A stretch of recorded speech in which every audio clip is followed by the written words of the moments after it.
उपस्थित धर्म प्रेमी श्रद्धावान जिज्ञासु भाइयों तथा सुशील बहनों, कल हमने जयमल जी महाराज साहब का कथानक देखा था। उसके अंदर उन्होंने संयम लेकर पहले संवर भावना का पालन किया, संवर किया, मतलब सारी बातें दुनिया की छोड़ करके स्वयं खड़े हो गए, प्रतिक्रमण कंठस्थ कर दिया, आजीवन ब्रह्मचर्य का पचकान ले लिया, पहले अपने आप को संवर में ढाला। उसके बाद उन्होंने निर्जरा करना चालू किया। 16 साल तक वर्षी तप किया, 16 साल तक बेले बेले पारने किए और बड़ी बड़ी 40 तो अठाइयाँ करी। पारने के दिन आम्बिल का लेते थे, तिथि हो उस दिन, अष्टमी पंचमी कुछ हो तो आम्बिल का आहार लेकर के पारना करते थे, चाहे वो पारना मांस खमन का भी क्यों ना हो, इस तरह से पारने करते थे। उन्होंने वो निर्जरा करी, निर्जरा भावना। निर्जरा भावना का मतलब होता है टब का पानी खाली करना। निर्जरा किसको कहते हैं? आश्रव किसको कहते हैं? नल चालू रखना, ये आश्रव। संवर किसको कहते हैं? नल बंद करना। और निर्जरा किसको कहते हैं? टब का पानी, टब में जो पानी इकट्ठा हो गया था उसको खाली करना और टब एकदम साफ कर देना, उसका नाम होता है निर्जरा। हमारे जयमल जी महाराज साहब ने निर्जरा भी करी और संवर भी किया। दोनों बातें करके अपनी जिंदगी के कर्म पूरे खपा दिए। भगवानों, ये कर्म कैसे होते हैं? पहली बात तो कर्म की अपनी एक प्रकृति होती है।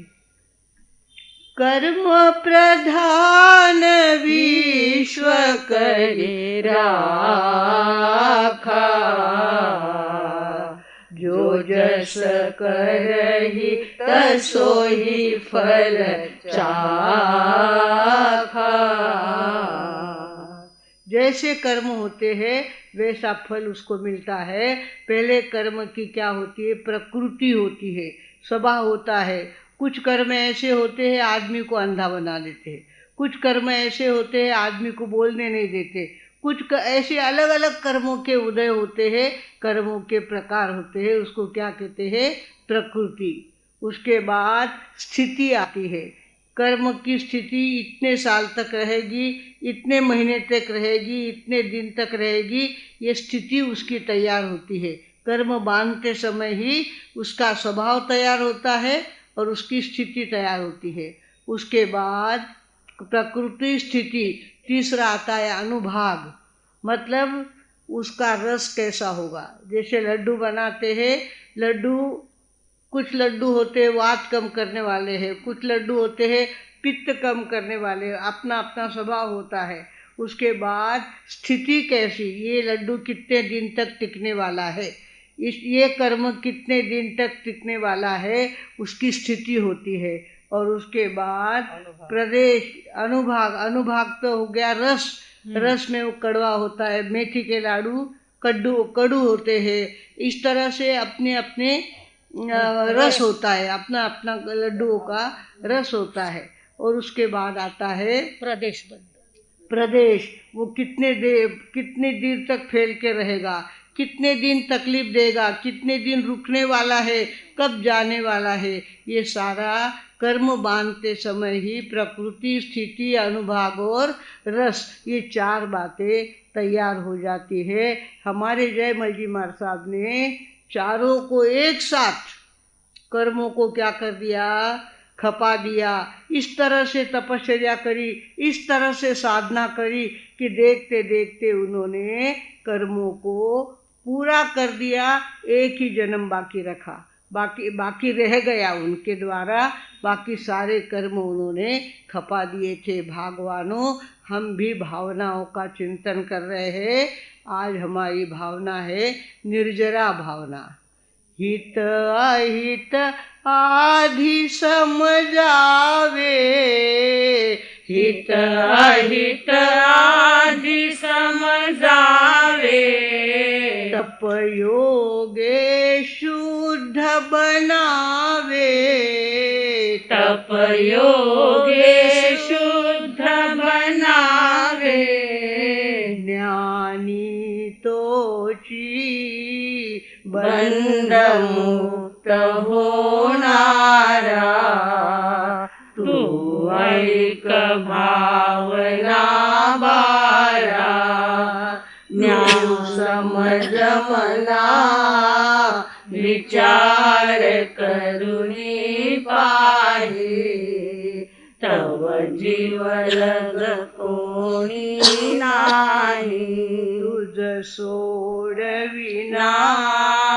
मात पिता धनदारा तू ऐक भावना बारा। हमारे शास्त्रों में उदाहरण आता है धन धन मुनि का। धन धन नाम नहीं होता उनका, धन धन नाम होगा। धन धन धन धन ऐसा नाम वो कृष्ण के पुत्र थे। और भगवान की वाणी सुनकर को उनको वैराग्य आ गया, उन्होंने दीक्षा ले ली। और दीक्षा लेने के बाद संकल्प किया अपनी लब्धि का आहार लूँगा, औरों के निमित्त से बना हुआ आहार लूँगा नहीं, मेरी लब्धि का आहार मिलेगा तो मैं लूँगा। तपश्चर्या उन्होंने चालू करी और पारने के दिन वो घूमने निकले। उस समय द्वारका नगरी कितनी थी? 336 किलोमीटर लंबी चौड़ी द्वारका नगरी थी। और द्वारका नगरी में पात्र लेकर के कृष्ण भगवान के पुत्र आहार के लिए निकले। जहाँ जाते वो आहार उनको जैसा चाहिए वैसा अभिग्रह लिया था उन्होंने। अभिग्रह क्या लिया था? अपनी लब्धि का आहार मिलेगा तो मैं लूँगा, इस तरह से अभिग्रह किया था। और कृष्ण भगवान जब नेमिनाथ भगवान के दर्शन को आए तो उन्होंने पूछा आपके संग में सबसे बड़ा तपस्वी कौन है? तो उन्होंने कहा आप ही के पुत्र धनधन मुनि वो है, वो सबसे बड़े तपस्वी है। और अभी तुम जाओगे तो रास्ते में कहीं तुम्हें मिलेंगे वो। अब रास्ते में ये चलते जाते और जहाँ शाकाहारी शुद्ध आहारी घर मिलता वहाँ जाते तो आहार जैसा चाहिए वैसे उनको मिलता नहीं था। उनका माथा तप गया था, पूरे बाल निकाल लिए थे, दीक्षा लिए थे इसके लिए। और पैर तो ऐसे जल रहे थे जैसे कोई हमारे चने सीखते हैं, इस तरह की गर्मी पड़ी हुई थी। इतनी गर्मी में वो घर घर घूम रहे थे, उनको अपनी लब्धि का आहार मिल नहीं रहा था। ऐसे करते करते वे कृष्ण भगवान ने उनको देखा। कृष्ण भगवान ने उनको देखा तो कृष्ण भगवान को नेमिनाथ भगवान ने कहा था सबसे बड़े तपस्वी आप ही के पुत्र है। तो वे रथ से नीचे उतरे, उठ करके उन्होंने अपने बेटे को नमस्कार किया। एक सेठ साहब देख रहे थे, सेठ साहब देख रहे थे, अरे बाप रे, जिनको स्वयं कृष्ण भगवान जिनके चरण छुए वे संत जरूर बहुत बड़े होंगे। तो उन्होंने क्या किया, उनको आग्रह किया पधारो हमारे साथ, पधारो हमारे यहाँ सुस्त आहार है, पधारो गोचरी के लिए। तो गोचरी के लिए गए, उनको लगा आज मुझे मेरी लब्धि का आहार मिला है, मेरे भाग्य का आहार मुझे मिला है। और वे गए भगवान के पास, कहने लगे गुरुदेव 6 महीने हो गए थे उनको तपस्या करते करते, पारना नहीं मिलते मिलते कितने हो गए थे, 6 महीने हो गए थे। नीचे से पैर तपते थे, ऊपर से माथा तपता था और रोज वे गोचरी के लिए निकलते थे। ऐसे 6 महीने हो गए थे। भगवान को पूछा, भगवान को तो केवल ज्ञान हो गया था, इसलिए उनको पूछा ये आहार तो मेरी लब्धि का आज मुझे मिला है। उन्होंने कहा धनधन मुनि ये आहार तुम्हारी लब्धि का नहीं है, ये तो कृष्ण ने तुमको वंदन किया, इसके लिए इम्प्रेस होकर के शेठ साहब ने तुमको आहार बेराया है, ये कृष्ण की लब्धि का आहार है, तुम्हारी लब्धि का नहीं। ओहो 6 महीने हो गए, पारना नहीं हुआ और ऊपर से भगवान कह रहे अब खरा बोलो तो कड़वा लागे, नहीं बोलो तो काम चाले नहीं। इस तरह से स्थिति हो गई। और 6 महीने के बाद भी जब पता चला कि मेरी लब्धि का आहार मुझे नहीं मिला है, हमारी यहाँ ऐसी परंपरा है कि जब ऐसा आहार मिलता है उसको परठाना, मतलब जंगल में जा कर के उसको परठा देना और जहाँ तक बने उसको कीड़ियाँ नहीं लगे इसका ध्यान रखना। वे कहाँ चले गए? रैवताचल पर्वत के ऊपर जाने लग गए। वहाँ भगवान भी विराज रहे थे और वे वहाँ पे गए और उन्होंने क्या किया? लाड़ू चूरना चालू कर दिया। मेरे लब्धि का है नहीं, मैं खा नहीं सकता और दूसरे इसको ले नहीं सकते, तो मुझे क्या करना है? लाड़ू को चूर कर मिट्टी में मिला देना है। लाड़ू चूर रहे थे, उस समय उनकी ज्ञान भावना बढ़ रही थी। इतना ज्ञान बढ़ रहा था कि अरे कर्म बंध ऐसे भी होते हैं, कर्म ऐसे भी आदमी को सताते हैं। उन्होंने पहले जन्म में उन्होंने पूछा नेमिनाथ भगवान को, भगवान ऐसे कौन से कर्म किए मैंने जो मेरी अंतराय नहीं टूट रही है और मुझे मेरी लब्धि का आहार नहीं मिल रहा है? तो कहा, पहले तुम राजा की खेती करने वाले थे, राजा की खेती पहले जन्म में करने वाले थे और तुम अपनी पावर चलाते थे, इतना पावर चलाते थे। एन 12-1 बजने का समय बैलों को इतनी भूख लगी हुई थी, मजदूरों को इतनी भूख लगी हुई थी, पर आपने कहा कि नहीं, 1 घंटा और काम करने के बाद ही तुम्हें आहार लेने की परमिशन मिलेगी। उस समय तुमने अंतराय बांध दी। इतनी तो प्यास लगी हुई थी, इनको इतनी भूख लगी हुई थी, तो भी आपने सत्ता के मद में आकर के क्या कहा कि 1 घंटा तो और काम करना पड़ेगा, उसके बाद तुम्हें सब कुछ मिलेगा। इस तरह के उन्होंने सुना कि ओहो, ऐसे कर्म मैंने बांधे हैं, ऐसी अंतराय मैंने बांधी है, अब मुझे मेरे कर्म तोड़ने ही है। कुछ भी हो, तो ज्ञान की धारा उनकी चल रही थी और लड्डू को क्या कर रहे थे? वो चूर रहे थे। लड्डू के साथ कर्मों का भी चूरा हो रहा था। लड्डू चूरे जा रहे थे और कर्म भी चूरे जा रहे थे। इतनी मन में समता रखी उन्होंने कि भगवान की वाणी सत्यम सत्यम सत्यम त्रिवार सत्यम है। भगवान की वाणी कभी झूठी हो नहीं सकती। और उन्होंने जब कहा है कि तेरी लब्धि का तुझे नहीं मिला है, तो मेरी लब्धि का है ही नहीं, ये मुझे खा नहीं सकता। मैंने अभिग्रह लिया, तभी अभिग्रह लिया था कि मेरी लब्धि का मुझे मिलेगा तो मैं खाऊंगा। तो अब मुझे चूरना है। कर्म चूरते गए, लाड़ू चूरते गए और कर्म भी चूरते गए। करते करते करते कर्मों को ऐसा उन्होंने चूर दिया कि आत्मा के ऊपर से कर्म फटाफट नीचे उतरने लग गए। वे कर्म बंधे हुए थे, आत्मा से बाहर सरकने लग गए। और देखते देखते देवताओं की धुंध। देवताओं पर संकट आता है, जब मनुष्य पर कोई संकट आता है, अच्छे मनुष्य के ऊपर, तो देवी देवता चिंतित होते हैं। उनको लगा कि ओहो, इतने छोटे संत को इतनी बड़ी परीक्षा, 6 महीने हो गए, आहार नहीं लिया, पेट में पेट और पीठ एक हो गए हैं, कितनी हड्डी पसली उनकी दिखने लग गई है, और फिर भी आहार उनको नहीं मिल रहा है।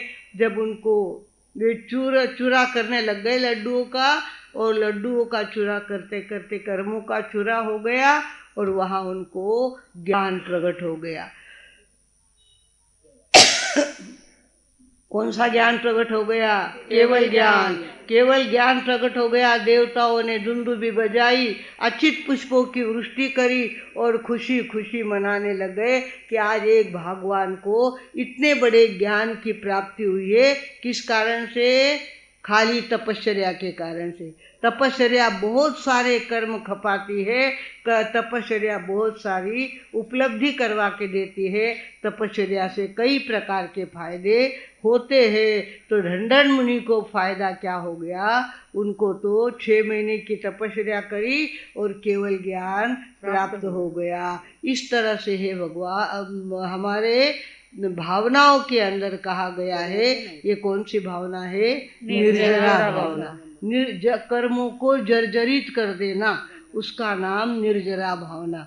ये निर्जरा भावना जब हम भाते हैं, तब हमको भी इच्छा होनी चाहिए कि कम से कम एक नौकार सिक्का तो भी मैं नियम ले लूँ। सूर्योदय के 48 मिनट बाद मुझे आहार करना है।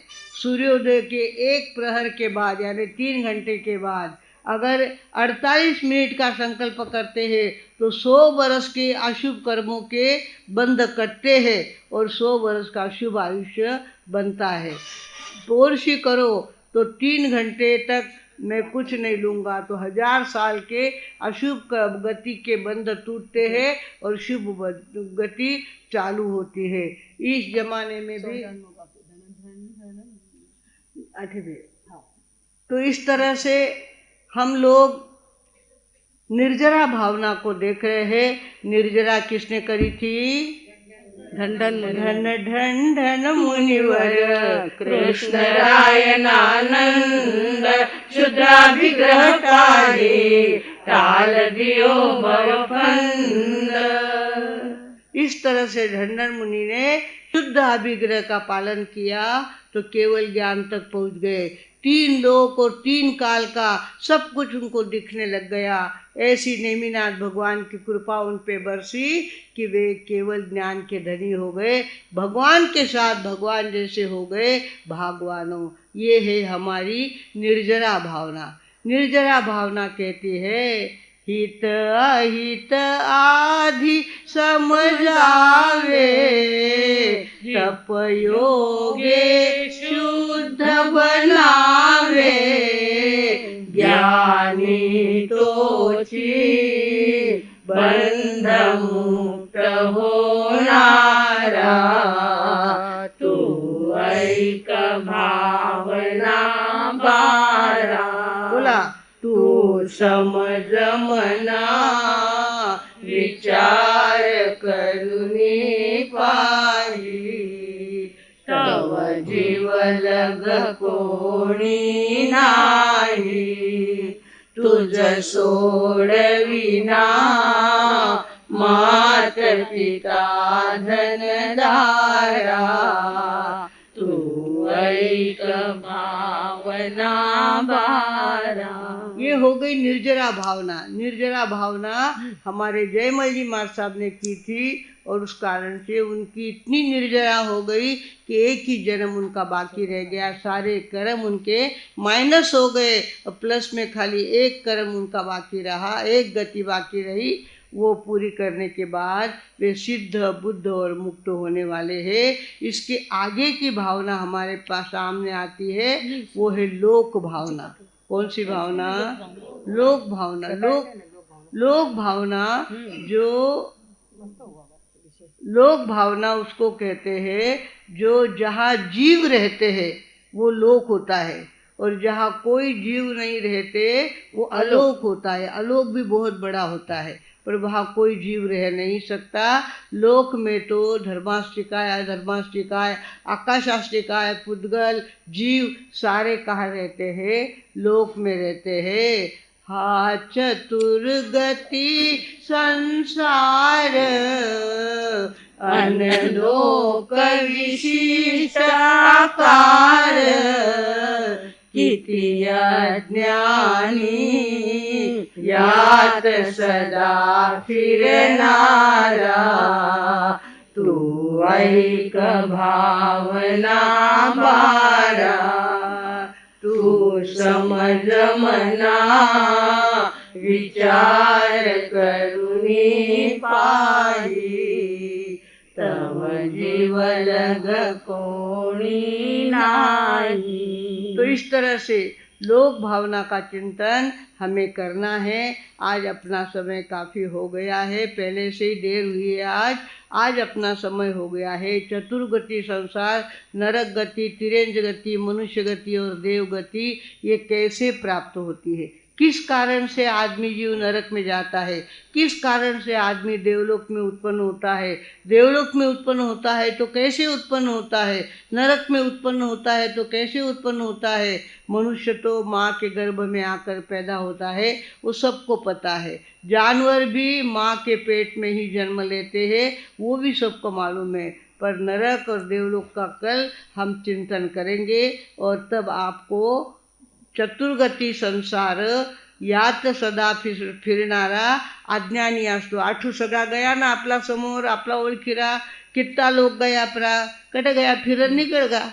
84 लक्ष योनि में कोई कुत्तो हुई, कोई मिनकी हुई है, कोई बेड़ूक हुई, कोई नाना प्रकार के जीव यहाँ से जाते हैं और अलग अलग अपने को लगता है मर्या पचे पाछा मिनक हुआ तो सोपो कोनी मिनक हुनो, ये तो अपने लक थे, भाग्य थे जो हम आदमी बन गए और आदमी के कारण पांचों इंद्रियां भी हमको अच्छी मिली, नहीं तो जन्म भी बहुत विचित्र विचित्र होते हैं। 2 बच्चे जन्मे हैं, दोनों के छाती का भाग तो एक चिपका हुआ और पैर खुले दोनों के और दोनों के माथे खुले, ऐसे बच्चे जन्म लेते हैं। आप बताओ कैसे जीना उनको। कुछ बच्चे ऐसे जन्मते दोनों पैर चिपके हुए हैं, दोनों पैर चिपके हैं, कैसे उसने जीवन जीना। कुछ लोगों को जन्म में ही यहाँ से छेद होता है छाती में, कैसे सांस उसने लेना।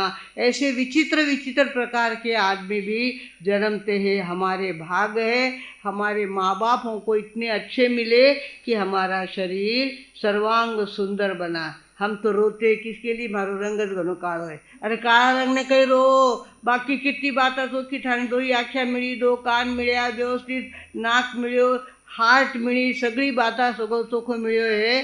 फालतू बातों के हमारी हाइट कमी है, मारो रंग घणो काळो है, मैं इसो है, मैं उसो है। अरे ऐसा मत समझो, मनुष्य बनना यही बहुत बड़ी बात है। और मनुष्य बनने के बाद हमको कल देखना है लोक भावना, लोक भावना हम कल देखने वाले हैं। आज मुझे लगता है घड़ी ने अपना कांटा बता दिया है, इसके लिए आगे नहीं चलते हुए यहीं पे मैं विराम लेती हूँ।